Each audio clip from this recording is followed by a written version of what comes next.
So haben sie gewartet, bis es ganz dunkel war und Sterne aufgegangen sind.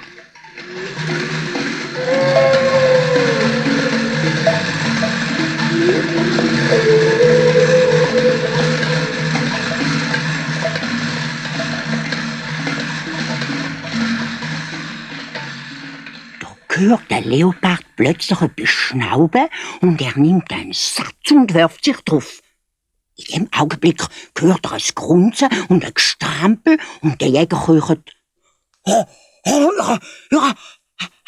etwas verwünscht. Es schmeckt wie ein Giraffe und strampelt wie ein Giraffe. Aber es sieht ganz anders aus als ein Giraffe. Wir haben auch etwas verwünscht, wo schmeckt wie ein Zebra und strampelt und ausschlägt wie ein Zebra, aber nicht so aussieht. Wir hocken dem Zeug auf den Kopf und lassen es nicht los bis morgen Morgen, bis wir sehen, was es ist.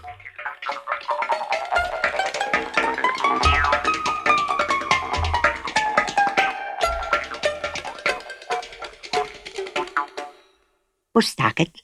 Fragt der Leopardenjäger. Was hast du verwünscht? Der Jäger kratzt sich am Kopf. Wenn's Sandgel wär's ein Giraffe, aber es hat lauter so gespässige Flecken. Was hast denn du gefangen? Es schmeckt wie ein Zebra, aber es hat lauter so schwarz-weiße Streifen. Was ist denn mit dir, Zebra? Früher noch hat man dich gesehen, aber jetzt kennt man dich ja gar nicht mehr. Wie ist denn das passiert? Lass mich aufstehen und wir zeigen es euch, sagt das Zebra. Da haben der Jäger und der Leopard das Zebra und die Giraffe aufstehen lassen.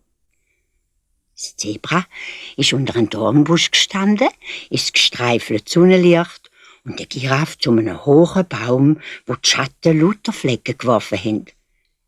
Dann haben das Zebra und die Giraffe gerufen: Aufpassen! So wird's gemacht! 1, 2, 3! Wo ist euren Smoker? Der Leopard hat geglotzt, der Jäger hat die Augen gerieben, aber alles, was sie im Wald hinein sehen konnten, sind Schatten gsi, gestreifelte und gefleckerte Schatten. Keine Spur vom Zebra und dem Giraffe. Die haben sich gemütlich aus dem Staub gemacht und im Wald hinein versteckt. Eine Weile sind der Jäger und der Leopard verdattert da gestanden. Dann hat der Jäger gesagt: Jetzt komm ich draus! Oh, das muss man sich in der Tore schreiben. Die Tiere haben sich verändert, dass man es nicht mehr sieht. Und uns sieht man in dieser Gegend viel zu gut. Wir müssen uns auch verändern, wie es der Pavian gesagt hat. Oh, ich tue jetzt schleunigst meine Haut verändern, dass man mich auch nicht mehr so gut sieht. Ich brauche eine hübsche neue Farbe, schwärzlich-rötlich, dass ich mich in Höhlen und hinter Bäumen verstecken kann. Und schwuppdiwupp hat der Jäger die Haut gewechselt. Dazumal hat man das noch können. Heute können das nur noch die Schlangen und ein paar Käfer.